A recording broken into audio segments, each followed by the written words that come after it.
여러분 안녕하십니까? 산적한 정국 현안을 뒤로 한 채 여권 내 갈등이 주로 부각되는 상황에서 당대표가 사법 리스크를 안고 있는 거대 야권이 연일 여권을 향해서 파상 공세를 펼치고 있습니다. 오늘 정치권 소식 함께 볼 패널 소개하겠습니다. 국민의힘의 송영훈 대변인, 더불어민주당 이승훈 전략기획 부위원장입니다. 안녕하십니까? 안녕하세요. 안녕하세요. 예, 더불어민주당은 오늘도 김건희 여사를 고리로 여당을 향해 포문을 열었습니다. 박찬대 원내대표 발언 듣고 시작해 보겠습니다.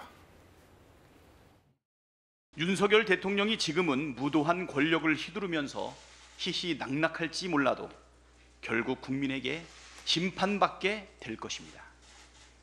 김건희 방탄, 용산 거수기 역할을 하는 국민의힘도 정신 차리십시오. 국민의 분노가 보이질 않습니까? 계속해서 용산 눈치만 보다가는 정권과 함께 몰락하게 될 거라는 사실을 하루빨리 깨닫기를 바랍니다. 예, 서울중앙지검이 김 여사와 그리고 가방을 건넨 최재형 씨에 대해서 불기소 처분하겠다는 수사 결과를 심우정 검찰총장에게 보고했는데요. 자, 다음 주쯤에 무혐의 처분이 내려질 거라는 전망이 나오고 있는 상황에서 오늘 박찬대 원내대표 발언이 나온 겁니다. 자, 이렇게 전망되고 있는 상황에서 자, 김건희 여사 수심위 그리고 최재형 씨에 대한 수심위가 다른 결과를 냈잖아요. 그 상황에서 야당의 공세가 더 좀 거세진 그런 분위기인데, 자, 먼저 이제 법률가 두 분이 나오셨기 때문에 자, 그 두 수심위 중에 어떤 결론이 맞다고 보시는지 그 간단히 좀 의견 좀 들어보겠습니다. 일단 청탁금지법상에 공직자 등의 배우자에 대해서 처벌 규정이 없다는 것은 이제 뭐 널리 알려지지 않았습니까? 그러니까 그 김건희 여사 사안의 수사심의위원회가 그 모든 혐의에 대해서 불기소를 결정하면서 특히 청탁금지법 위반 부분에 대해서도 불기소 권고 의견을 낸 것은 그것은 타당하다고 보여집니다. 한편으로 이제 그 최재형 목사에 관련돼서 여러 혐의 중에서 청탁금지법 부분은 지금 8대7로 기소를 권고하는 그런 의견이 나왔죠. 그런데 언론 보도를 통해서 알려지기로는 그 기소 의견을 내신 분들 중에서는 법 감정적인 측면을 좀 고려한 의견을 내신 분도 있고 또 일단 법원의 판단을 한번 받아보는 게 좋지 않겠느냐 뭐 이런 차원에서 말씀하신 분도 있다고 해요. 그러면은 어떤 엄밀한 법리적인 의견이라기보다는 여러 가지 뭐 사안의 정무적인 요소나 그런 것들도 가미된 의견들이 포함된 결과가 8대7이 아닌가 싶은데 이 수사심의위원회의 결론이라고 하는 것은 어쨌든 권고적인 것이고 존중해야 되지만은 반드시 따라야 되는 것은 아니기 때문에 검찰이 뭔가 이제 독립적으로 증거와 법리에 따라서 판단을 하게 되면 또 그것에 대해서는 나름대로 존중해야 되지 않는가라는 정도의 생각을 가지고 있습니다. 예, 검찰은 뭐 확고하게 법리만을 놓고 좀 봐야겠죠, 그죠? 근데 수사심의위원회는 민간인들 구성도 했기 때문에 여론의 동향도 좀 살필 수는 있거든요. 근데 이제 뭐 수사 심의도 전문가들이 많이 들어가죠. 뭐 법관 출신도 들어가고 변호사도 들어가고 교수도 들어가는데요. 결국에는 국민들이 납득하지 못했기 때문에 수사 심의가 열리는 거 아니겠어요? 그러면 수사 심의가 두 개가 열렸는데 하나는 기소하라고 하고 하나는 기소하지 말라고 하면 지금 이 정도로 국민이 정부에 대한 신뢰도가 낮은 상태에서 기소를 해서 재판받게 하면 되지 않겠습니까? 야당 인사들에 대해서는 수사하고 무죄가 나오더라도 다 기소하잖아요. 그러면 대통령께서 추상같이 내 부인의 일이지만 내가 공정하게 해라 라고 하면 검사가 기소하겠죠. 그래서 무죄 판결을 받는다라고 한다면 결과적으로 더 좋은 일 아니겠어요? 뭐 윤석열 대통령이나 그 여사에 대해서는. 그런데 지금 이게 이것도 아니고 저것도 아니고 이러니까 좀 문제가 있고요. 처벌 규정이 없다는데 처벌 규정이 없으면 진즉 그냥 불기소하고 여사가 사과했으면 되잖아요. 근데 지금까지 왜 이렇게 그렇게 쉬운 법리를 그렇게 지금까지 검찰이 끌었는지 그렇기 때문에 국민은 이해할 수 없는 지금 검찰의 조치에 대해서 이해할 수 없어 한다 이렇게 말씀드립니다. 자, 말씀하신 대로 검찰이 진작에 결론을 내지 않고 뭐 기소든 불기소든 검찰이 자체적으로 결론을 내릴 수 있는 상황이었음에도 불구하고 수사심의위원회를 두 개로 나눠서 또 열었고 또 결과가 이렇게 다르게 나오다 보니까 검찰이 논란을 자초했다는 비판도 법조계에서 나온다고 하는데 실제 그렇습니까? 그러니까 수사심의가 열렸을 때 김건희 여사에 대한 수사심의가 열렸을 때요. 당연히 최재형 목사에 대해서도 참여해서 듣게 할 수 있어요. 그러면 그 당시에 참여해서 듣게 해서 전체적으로 의사를 들었으면 얼마나 편합니까? 근데 왜 열지 않았겠어요? 왜 초대를 하지 않았겠어요? 그건 뭐냐면 이건 김건희 여사를 위한 거죠. 그리고 김건희 여사의 변호인이 나와서 이건 처벌할 수 없습니다 라고 얘기하고 있고, 검사도 나와서 이건 처벌할 수 없습니다라고 해서, 그러니까 이게 뭐 수사심의가 아니라 그냥 김건희 여사를 방어하기 위한 어떤 자리를 만들었다 이렇게 보시면 될 것 같고요. 그래서 차라리 검찰이 제대로 하려고 했다면 최재형 목사를 김건희 여사에 대한 수사심의에 참여시켜서 의견을 들었더라면 이런 혼란은 없었을 건데, 계속해서 그냥 정부와 검찰이 혼란을 만들고 있다 라고 보시면 될 것 같습니다. 송영훈 대변인. 예, 저는 그 부분에 대해서는 좀 동의하기가 어려운 게요. 일단 이 수사심의위원회라고 하는 제도는 문재인 정부 때 만든 겁니다. 문재인 정부 문무일검찰총장 때 그 송도한 검찰개혁위원회가 있었고, 그 검찰개혁위원회가 이른바 검찰개혁을 위한 권고사항으로 이거 도입해라라고 해서 만들어진 제도 아닙니까? 그런데 규정이 좀 불완전하게 돼 있어요. 그러니까 여기서도 그 기관 고발인이 아닌 일반 민간인 고발인은 이 수사심의위원회에 출석을 해서 의견 진술할 자격이 안 됩니다. 그래서 이 최재형 목사 측에서는 김건희 여사에 대한 수사심의위원회에는 참여를 못한 거 아닙니까? 규정대로 된 거예요. 그러면 문재인 정부에서 그렇게 만들었으면 그 제도를 왜 그렇게 불완전하게 만들었는가 돌아봐야 될 부분인 것이고, 그다음에 문재인 정부가 만든 수사심의위원회의 결론을 두고 뭔가 면피성으로 했다라는 식으로 비판하는 것은 그것도 민주당의 일종의 자가당착이라고 저는 생각합니다. 그래서 이 부분에 대해서는 일단은 수사심의위원회가 그 불기소 의견을 낸 것은 존중할 필요가 있고, 다만 앞서 말씀하신 것처럼 그 입법적인 흠결, 그러니까 공직자 등의 배우자에게 처벌 규정이 없는 부분은 앞으로 좀 시급하게 보완을 해놔야 되겠죠. 민주당에서도 법안은 발의를 하셨던데 그 뒤로 진행이 안 되고 있는 것 같습니다. 네, 잘 들었습니다. 자, 검찰이 불기소로 처분을 하더라도 서울의 소리치기 항고하겠다는 입장인 것으로 전해졌는데요. 자, 검찰이 이 무혐의 처분을 내린 이후 전국 상황은 어떻게 전망하고 계신지 간단히 일단 들어보죠. 자, 먼저 이성훈 부위원장. 무혐의 처분을 해도 국민들이 납득을 하지 않는 거죠. 왜 부인이 명품백을 받았는데 처벌이 안 되지? 왜 처벌 규정이 없지? 라고 하는 거거든요. 그러면 이제까지 많은 사안에서 부인들이 어떤 뇌물을 받거나 부정한 청탁을 받고 돈을 받아서 문제가 될 때 다 처벌이 안 됐겠습니까? 저는 당연히 처벌이 됐다고 생각합니다. 왜 그러냐면 검찰이 수사를 해서 관련자들 수술하고 뇌물 준 사람 수사하고 또 이걸 왜 받았는지를 수사하고 청탁에 받았던 것들이 어떤 조치가 됐는지를 수사했기 때문이거든요. 근데 이 사건은 부인에 대한 김건희 여사에 대한 수사도 제대로 안 됐고 윤석열 대통령에 대한 수사도 안 됐기 때문에 이런 문제가 발생하는 거예요. 만약에 이게 처벌이 규정이 없었다라고 엄청나게 많은 사람들이 뇌물을 받아도 되겠죠. 공무원들이. 그래서 지금 공직자의 윤리가 흔들리는 사안이다라고 말씀드립니다. 자, 송영훈 대변인. 자, 그러니까 그렇게 공직자의 윤리가 흔들리는 사안인데 그러면 왜 민주당은 보안 입법을 서두르지 않느냐는 겁니다. 자, 김건희 여사에 대한 특검법을 21대 국회 말에도 민주당은 통과를 시켰어요. 그런데 그때도 청탁금지법에서 이 처벌 공백이 있는 공직자 등의 배우자에 대한 것은 입법이 없었습니다. 지금 22대 국회에서도 발의만 해놓고 그렇게 많은 의석수를 가지고 있는데 패스트트랙도 안 하고 진행을 안 시켜요. 그러면서 특검법은 3번씩 지금 발의를 하잖아요. 그럼 어느 게 우선순위가 돼야 되죠? 지금 이미 발생한 사안에 대해서 처벌 규정을 이제 만들어서 소급 적용도 안 되는데 계속 특검 외치는 거하고 제2, 제3의 이런 유사한 사안이 발생하지 않도록 방지하기 위해서 빨리 처벌 규정을 보완하는 거하고 어느 쪽이 우선이 돼야 되겠습니까? 국민들께서 이 상황을 보시면 그런 부분에 대해서도 생각이 미치실 것 같아요. 민주당 이재명 대표 배우자 김혜경 씨도 지금 법인카드 유용 의혹으로 계속 수사받고 있잖아요. 민주당 어딘가에도 뭐 고위공직자의 배우자 중에서 이렇게 문제가 될 만한 사안이 있는 분들이 있거나 잠재적으로 있을 수 있다고 생각하기 때문에 보안 입법에 대해서 서두르지 않는 것이 아니냐. 국민들께서 그 부분도 감안해서 판단하실 것이다. 저는 그렇게 생각합니다. 네, 보안 입법보다는 특검법에만 지금 신경을 쓰고 있다. 이런 취지의 지적을 해주셨는데 야권은 김건희 여사의 특검법 표결 시점을 저울질하고 있는 것으로 전해지고 있죠. 김 여사 특검법 관련해서 최근 나온 여론조사도 여권에 부담이 되고 있습니다. 네, 특검법에 찬성한다는 응답이 65%로 반대한다는 것보다 더 높게 나타났습니다. 좀 이걸 구체적으로 좀 보면요. 자, 진영별로 보겠습니다. 이념별로.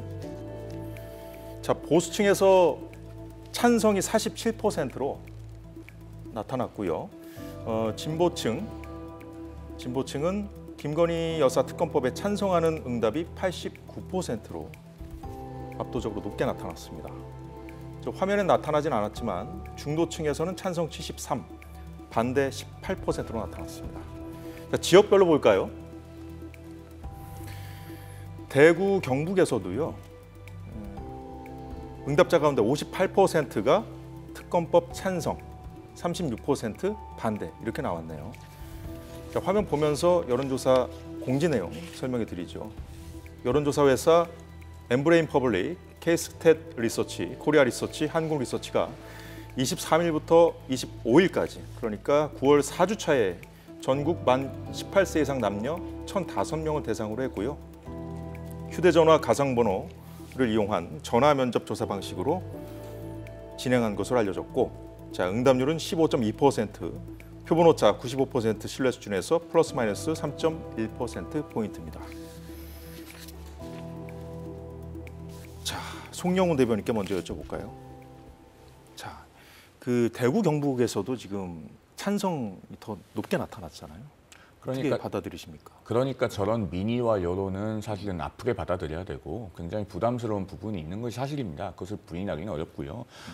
이런 부분을 좀 돌아봐야 되겠죠. 자, 그러니까 명품 가방을 받은 것은 앞서도 말씀드렸지만 청탁금지법상 처벌 규정이 없습니다. 그러나 처벌 대상이 될 수 없다고 해서 그러면 그것이 잘한 일이거나 옳은 일이냐라고 묻는다면 또 그렇게 대답하실 분들은 아마 없을 겁니다. 그러면은 그것에 상응하는 어떤 조치가 있어야 돼요. 지금 국민의힘의 지난 전당대회 과정에서도 사실 한동훈 대표뿐만 아니라 나머지 3명의 후보들도 모두 입을 모아서 김건희 여사의 사과가 필요하다고 그렇게 TV 토론에서 얘기했었거든요. 네, 그랬었죠. 그러면은 이렇게 여당에서도 거의 전폭적으로 사과를 요구하는 그런 후보들의 목소리가 있었는데도 그 후에 지금까지 아무런 조치가 없었지 않습니까? 그러다 보니까 특검법에 찬성하는 저런 퍼센티지가 점점 높아지고 있는 것처럼 보입니다. 저는 지금이라도 이 문제는 그 결자 해지의 자세로 뭔가 어떤 책임 있는 입장 표명이 있어야 된다. 그런 생각을 합니다. 자, 이승훈 부위원장. 대구 경북에서도 좀 문제가 많잖아요. 특검 해야 된다는 거잖아요. 그 보수층에서도 해야 된다는 게 더 많다라고 하는 것들은 보수층이 너무 잘 아는 거죠. 윤석열 정부가 그나마 국정에 힘을 갖기 위해서는 김건희 여사 문제를 털고 가지 않으면 아무것도 할 수 없다는 것을 알고 있는 거예요. 그리고 도이치모터스 주가 조작 사건 같은 경우도 항소심까지 다 유죄가 나왔는데 김건희 여사에 대해서는 아직도 기소 여부를 결정하지 않잖아요. 그건 뭐냐면 검찰이 야당에게만 가혹하고 여당이나 대통령과 가족에 대해서는 한없이 잘해주고 있구나, 봐주고 있구나 이런 생각 때문에 국민들이 검찰이 어떤 수사를 하더라도 믿질 않는 거예요. 야당 탄압이라고 하고 있고 여당에 대해서만 봐주고 김건희 여사만 봐주고 있다라고 생각하기 때문에 정권에 대한 신뢰도가 너무 낮아지잖아요. 그래서 지금 이 상황으로는 안 된다. 빨리 뭐 특검을 해야 된다 생각되고요. 최근에 관저공사 관련해서도 아니 감사원 감사가 있었는데 방탄 창호에 한 17억 정도 들어갔는데 실제 들어가는 건 2억도 안 되고 15억 정도가 이게 업돼서 국고 손실이 났다고 하고 있잖아요. 이게 상상할 수 없잖아요. 대통령의 경호가 얼마나 중요한데 방탄 유리나 창호 자체도 좀 잘못됐다라고 하는 거니까 그만큼 이 국격이나 국가의 신뢰도가 떨어지고 있고 지금 뭐 이런 떨어진 신뢰를 회복할 수 있을지조차 개인적으로 의심스러워 보입니다. 네, 지금 상황이 이렇게 전개되다 보니까 지금 친한계에서는 김건희 여사가 지금이라도 사과를 해야 한다 이런 목소리가 나오고 있던데요. 대통령실에서도 좀 고민이 깊어지고 있다는 보도도 나오고 있어요. 저는 그것이 친한계만의 목소리는 아닐 거라고 생각합니다. 앞서도 말씀드렸지만 지난 전당대회 과정에서요. 4명의 후보들이 전부 다 그 OX 팻말을 들 때 주저없이 오를 들었어요. 김건희 그렇죠. 여사가 지금이라도 사과해야 되냐라고 하는 질문에. 그러면은 자, 그 4명의 후보들이 모두 다 그 한동훈 대표 외에 3명의 후보들까지도 노련한 정치인들이었는데 전부 오를 들었다는 거는 당내에서 그것을 반대하는 그 당원의 여론이 상당히 높아서 그분들을 대변해야 될 정도는 아니라고 판단했다는 겁니다. 자, 그런데 지금 대통령실 관계자 2명의 발언이 지금 화면에 나오고 있지 않습니까? 송 대변인. 근데 여전히 당내에서는 일단 뭔가를 하긴 해야 되는데 털고 가야 되는데 자 사과를 만약에 김 여사가 했을 경우에 야권에서 사사건건 발목을 잡고 더 상황이 어려워질 거라는 그런 의견이 갈리고 있는 것 같아요. 지금보다 상황이 더 어려워질 게 뭐가 있을까 하는 개인적인 의견이 듭니다. 왜냐하면 앞서 저희가 뭐 여론조사 공표상 뭐 포함해서 말씀을 해주셨지만은 지금 대통령의 그 국정수행 지지율이 20%대에 있고 국민의힘의 지지율도 박스권에 갇혀서 더 올라가지 못하고 있지 않습니까? 이거를 타개하기 위해서는 지금 국민들께서 가장 비판적인 시선으로 보고 있는 그 기점부터 사실은 타개를 해나가야 됩니다. 만약에 그걸 피하고 나머지 다른 사소한 것들을 잘 한다고 해도 가장 중요하게 여기는 문제가 해결되지 않으면은 사실은 평가가 근본적으로 바뀌기는 좀 어렵지 않나 하는 생각이 듭니다. 자, 이제 그 친윤계에서 총선 때도 나오지 않았습니까? 그런 목소리가 만약에 김 여사가 사과를 하면 뭐 더 물어뜯을 것이다 이런 식으로 이제 우려하는 그 의원들이 있었다는 거 아니에요? 자, 그럼 야당 입장에서 어떻게 보십니까? 김건희 여사가 사과를 하면 당연히 또 뭐라고 하겠죠. 이게 진정성 있는 사과냐라고 할 겁니다. 그런데 그럼에도 불구하고 사과를 또 해야죠. 그리고 또 해야 되고요. 그래서 국민들이 납득할 수 있을 때까지 사과가 되면 그 다음에는 민주당이 이제 그만해라 그럴 거예요. 민주당에게. 근데 맨날 저 얘기하는 거예요. 한동훈 대표에게 사과해도 되겠느냐, 사과해야겠느냐 몇 번 물어봤는데 대답이 없어서 사과 안 했다. 또 뭐 민주당이 물어뜯을 거니까 사과 안 했다. 민주당이 이게 무슨 상관이 있고 한동훈 대표가 무슨 상관이 있죠? 국민이 원하면 하는 거잖아요. 국민을 바라보고 정치를 해야 되는데 자꾸 정략적으로 하는 거예요. 지금 대통령실 관계자가 민주당이 물어뜯을 테니까 대통령님 사과하면 안 됩니다. 저 사람 대통령실 그만둬야 돼요. 지금 대통령 지지율이 저 말 나오고 나서 얼마나 많이 떨어졌습니까? 저런 얘기를 하는 대통령실 관계자를 대통령이 멀리 하셔야 되는데 저런 분들이 더 가까이 오는 거예요, 지금. 그리고 쓴소리하면 더 멀리 떨어지고 그만두게 되는 겁니다. 그렇기 때문에 지금 이 대통령의 권위가 너무 떨어지고 있는데 쓴소리하는 사람을 좀 가까이 하시는 게 맞는 것 같습니다. 자, 송 대변인, 그 총선 때 나왔던 얘기죠, 역시. 그 대선 당시에 김 여사가 한 차례 사과한 적이 있습니다. 자, 그때 오히려 지지율이 떨어졌다. 이런 주장이 나왔었잖아요, 총선 때. 실제 그랬나요? 그때 떨어진 거하고 그것 때문에 떨어진 거하고는 구분해야죠. 그 김건희 여사가 사과를 할 무렵 전후에서 무슨 일이 있었습니까? 그 이준석 대표의 당무 거부가 있었죠.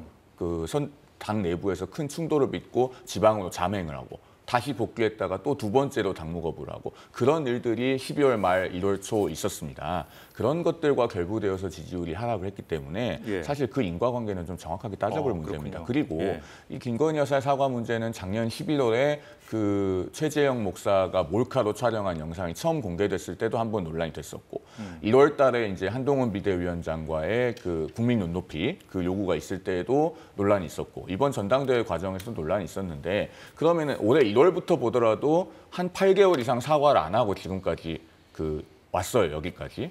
그렇게 돼서 지금 그 대통령이나 당의 어떤 그 지지율이 올랐습니까? 그럼 그 정도로 해봤으면은 이제는 상황을 정리를 할 때가 됐고 그다음에 제가 이런 말씀을 드리고 싶어요. 제가 변호사를 해보니까 의뢰인들의 의사결정에 관여하거나 조언을 하는 경우들이 많이 있었습니다. 그럴 때 플러스 30과 플러스 50 중에 하나를 고르라고 하면 사람 누구나 플러스 50을 쉽게 고릅니다. 플러스 30과 마이너스 20 중에 고르라고 하면 역시나 플러스 30을 쉽게 고릅니다. 그런데 결정을 못하는 때는 어떤 때냐면 선택지가 마이너스 30과 마이너스 50이 있을 때예요. 그러면 어떻게 플러스가 없을까 하면서 계속 의사결정을 미뤄요. 그러다가 둘 다 선택지가 더 나빠져서 마지막에는 마이너스 70과 마이너스 90이 남고 나중에는 마이너스 100이 됩니다. 지금 상황은 사과를 한다고 해서 하루아침에 뭐가 좋아지지는 않습니다. 그러나 둘 중에 어느 것이 덜 나쁜가, 어느 것이 더 타격이 덜한가를 놓고 면밀하게 의사결정을 해야 된다. 저는 그런 말씀을 드리고 싶네요. 아까 이승훈 부위원장이 만약에 이제 김 여사가 사과를 하더라도 민주당에서 뭐 진정성이 있는 거냐 또 뭐 더 요구를 할 수 있다 이런 말씀 해주셨는데 지금이라도 하는 게 맞다고 보세요? 그렇죠. 그리고 사과를 정말 진정성 있게 한다면 민주당에서도 지나치게 사과를 반복해서 또 요구를 하게 됐을 때 그것은 국민 여론으로부터 역풍이 있지 않겠습니까? 그 상황 정도는 돼야 이제 민주당을 향해서도 국민들이 아까 이승훈 부위원장도 말씀하셨듯이 그만하라 이런 여론이 형성될 수 있다는 말씀이시군요. 자, NBS 여론조사 결과 중에 그 정당 지지율 한번 볼까요? 네, 국민의힘 28대 더불어민주당 26이었습니다. 우리가 앞서 대구 경북 그 지역에서도 김건희 여사에 대한 특검법 찬성한다는 비율이 높게 나왔음에도 불구하고 이 정당 지지율에서는 야권이 지금 힘을 못 받고 있습니다. 야당이. 자, 이 상황은 지금 두 분이 말씀하신 대로 뭔가 민주당도 너무 지나치게 하면 역풍을 맞을 수 있다는 그 상황.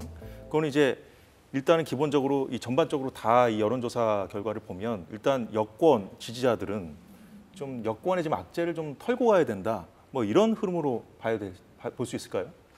뭐 여권에서는 당연히 악재를 털어야 되죠. 뭐 김건희 여사에 대한 악재. 네. 근데 지금 심각해지는 게 도이치모터스하고 명품백만 있었는데 여기에다가 공천 개입까지 나왔어요. 명태균 씨하고 김영선 전 의원 간의 어떤 공천 개입, 그리고 그걸 갖다가 김건희 여사가 해결해 줬다라고 하는 문제가 나왔고, 앞으로도 이 부분과 관련해서 계속 나올 것 같고, 또 뭐 김영선 전 의원이 월급을 받은 걸 명태균 씨하고 똑같이 나눴다, 절반.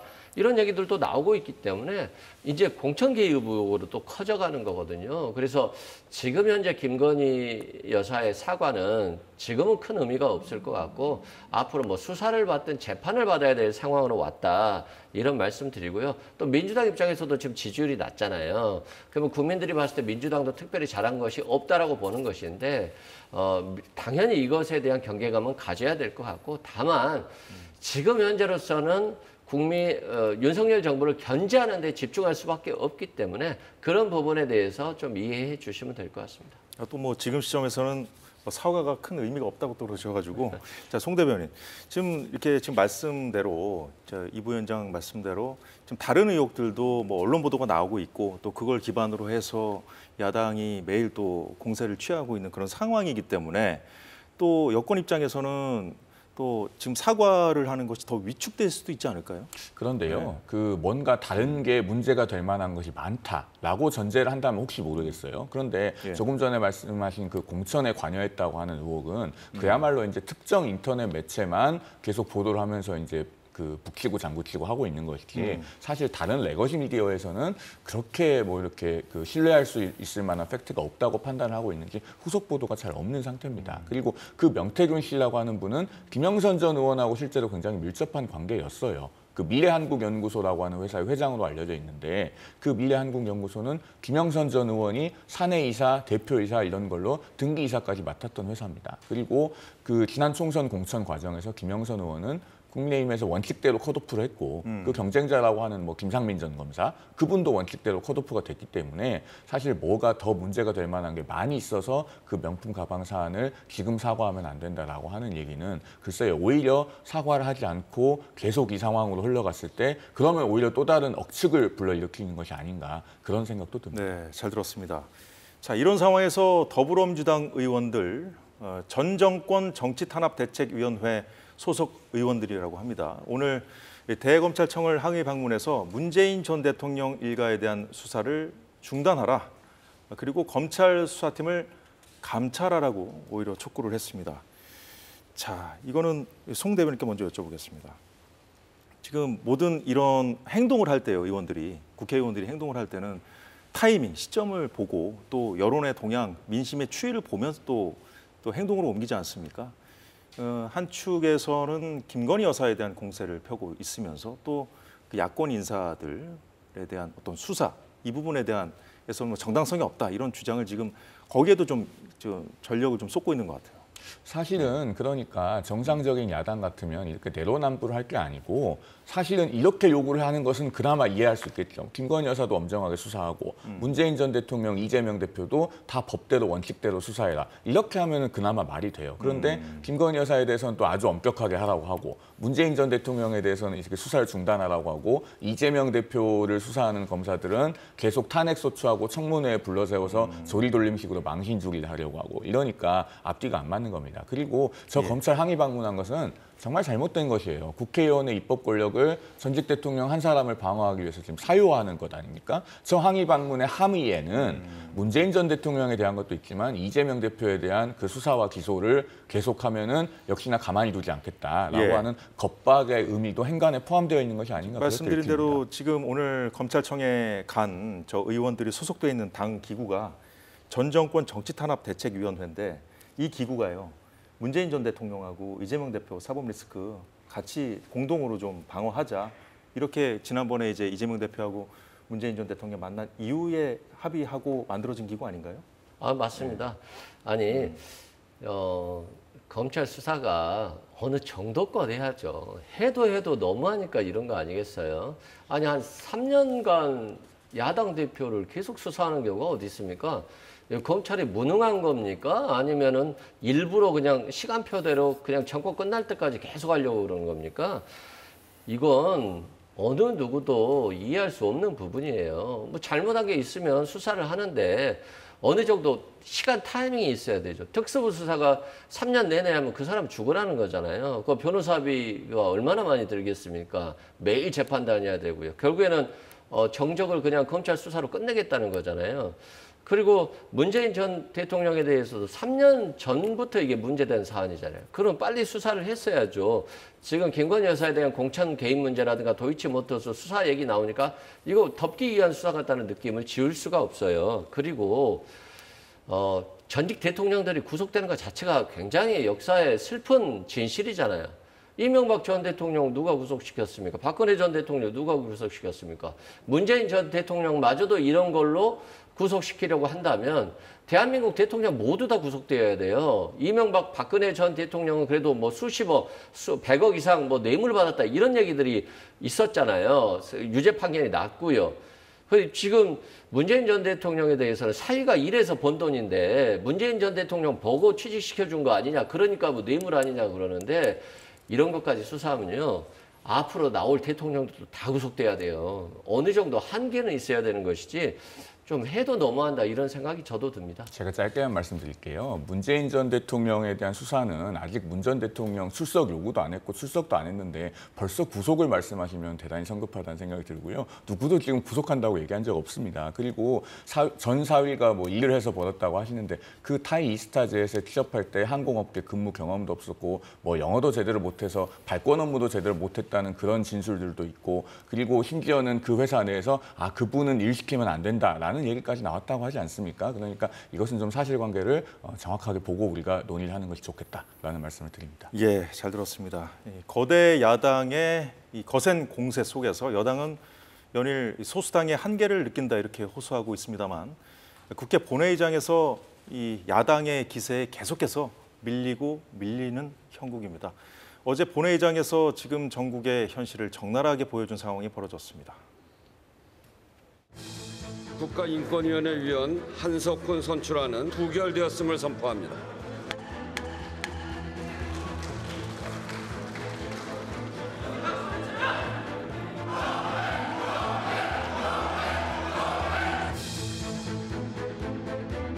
사기 범죄가 점점 더 창궐해서 우려스러운 상황이라고 그러는데 국회 본회의장에서도 제가 사기를 당할 줄은 몰랐습니다. 누가 사기를 당했습니까? 국민이 사기를 당하지 않았습니까? 윤석열 정권의 인사가 잘못된 부분에 대해서는 견제할 수 있는 권한은 입법부밖에 없다.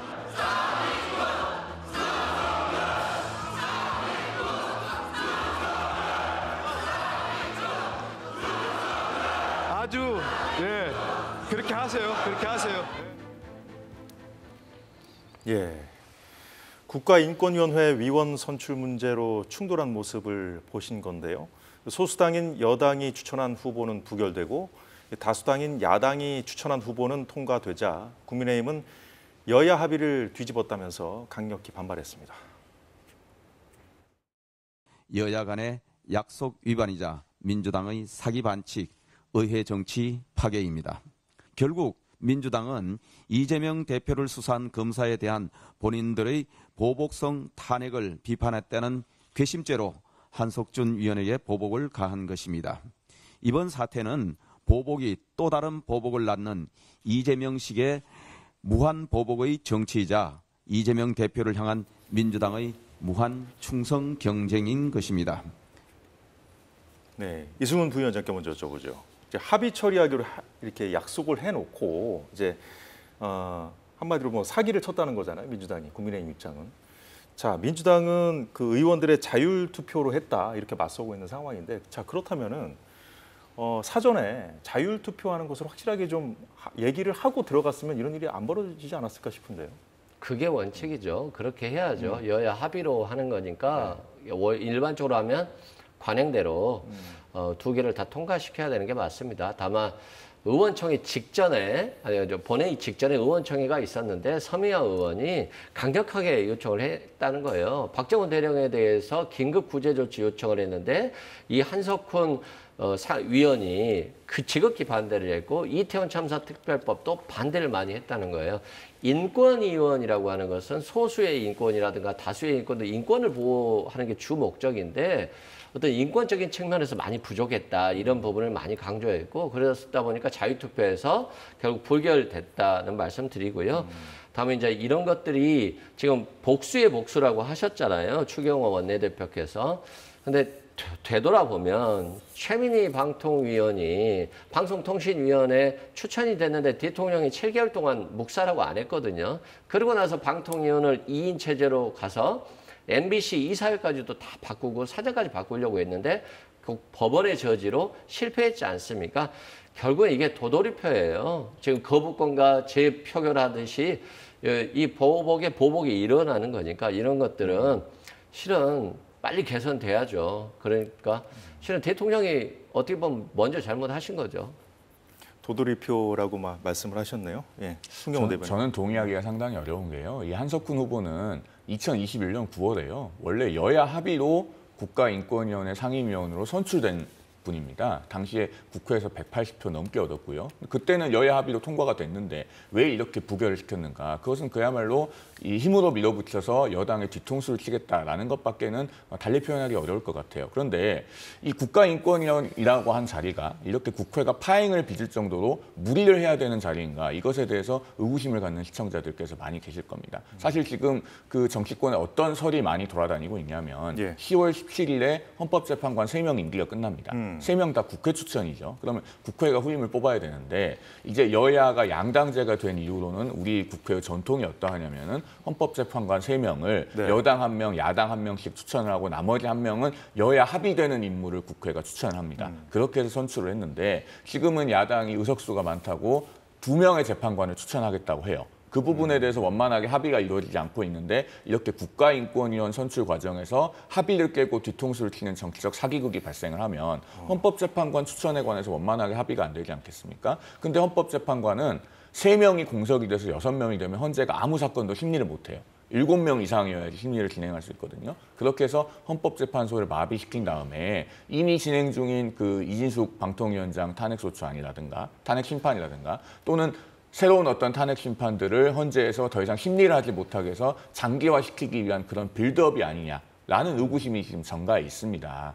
이렇게 헌법기관을 정지시킬 뜻이 민주당에 전혀 없다고 하면은 이 국가인권위원 선출을 부결시킨 사태는 민주당이 사과를 하고 다시 한석훈 후보를 통과를 시키고 그다음에 헌법재판관에 대해서도 조속하게 합의를 해야 되지 않을까라는 생각을 합니다. 자, 말씀하신 대로 어제 상황이 벌어지기 전에 이미 그 헌법재판관 추천 문제로 여야가 부딪히고 있는 상황이었거든요. 자, 그래서 이제 지금 말씀하신 대로 여당이 그 헌재 마비 사태까지 좀 걱정하는 그런 상황이라면 어쨌든 여당에서도 지금 여당이 지금 이런 걱정까지 하는 상황인데 제대로 지금 손을 쓰지 못하고 있는 상황이 아닙니까? 여론을 등에 업고 있다면 좀 거대 야권이라도 아무리 야당이 힘이 세더라도 좀 대응을 할 수 있을 텐데 뭔가 돌파구를 마련해야 되지 않겠습니까? 아니 국민들이 김건희 여사 문제밖에 몰라요. 다른 얘기 뭐 국민의힘에서 무슨 얘기를 해도 들리지가 않기 때문에 마찬가지입니다. 그러게 헌재가 마비 상태가 되는 걸 걱정한다라고 한다면 좀 홍보를 하셔야죠. 매일같이 뭐 여당 대표하고 대통령과 밥을 먹네 안 먹네 뭐 밥 먹으면서 인사말을 했네 안 했네 이러고 있기 때문에 결국에는 헌재 마비가 오는지도 몰라요, 국민들이. 그러면 추경호 원내대표라든가 좀 자기 역할을 해주셔야 되는데 추경호 원내대표도 매일 그냥 대통령 편만 들고 여당 대표 견제하고 있으니까 지금 이 지적이 오고 있다 이런 말씀 드리고, 당연히 173석의 민주당과 국민의힘 112석인가요? 국민의힘과 의석 차이가 많이 나잖아요. 그러면 과거 바른미래당이 추천을 한 석을 가졌는데 원내교섭단체가 민주당과 국민의힘 뿐이고 민주당이 의석이 훨씬 많기 때문에 당연히 2명을 민주당이 추천해야 되는 게 맞죠. 그러면 국민의힘이 빨리 양보를 해야죠. 당연히 양보해야 될 거 가지고 어떻게 의석 차이가 이렇게 많이 나는데 내가 2명을 추천하겠어, 이러면 안 되는 거 아니겠어요? 그렇기 때문에 순리대로 빨리 민주당이 2명 추천하고 국민의힘이 1명 추천해서 하면 헌재가 마비 사태가 올 리가 없다, 이런 말씀드립니다. 순리라고 하시는 그 말씀은 매우 동의하기가 어려운데요. 헌법재판소가 1988년에 출범했는데 야당이 과반 갖고 있다고 해서 헌법재판관을 2명 지명한 사례가 있습니까? 저는 없는 걸로 알고요. 그러니까 교섭단체가 셋 이상일 때는 그런 사례들이 있어요. 과거에 국민의당이나 바른미래당이 있을 때에는 각 교섭단체가 1명씩 추천을 했었죠. 그리고 뭐 바른미래당 같은 경우도 상당히 중도적인 재판관을 추천을 해서 사실은 여야 합의로 지명하는 것과 비슷한 결과가 되도록 했었습니다. 지금 이번에 민주당이 2명을 추천하겠다고 우기는 것은 정당성이 대단히 없다라는 말씀을 드리고, 정말로 헌재를 마비시킬 생각이 없으면 세 번째 재판관은 변론으로 하더라도 일단 원래 늘 해왔던 여당 1명, 야당 1명은 신속하게 추천해서 국회가 10월 17일 전에 선출을 완료해야죠. 만약에 그 세 번째 재판관에 대해서 합의가 안 된다는 것을 핑계로 3명을 다 지금 추천 절차를 진행 안 하겠다라고 하면은 그거야말로 헌재를 마비시킬 의도가 있다라고밖에 평가할 수 없을 것 같습니다. 예, 두 분 말씀 잘 들었습니다. 일정상 헌법재판소의 마비 사태가 이미 불가피하다는 우려도 나오고 있어서 참 걱정입니다. 자, 오늘 두 분 말씀 여기까지 듣죠. 고맙습니다.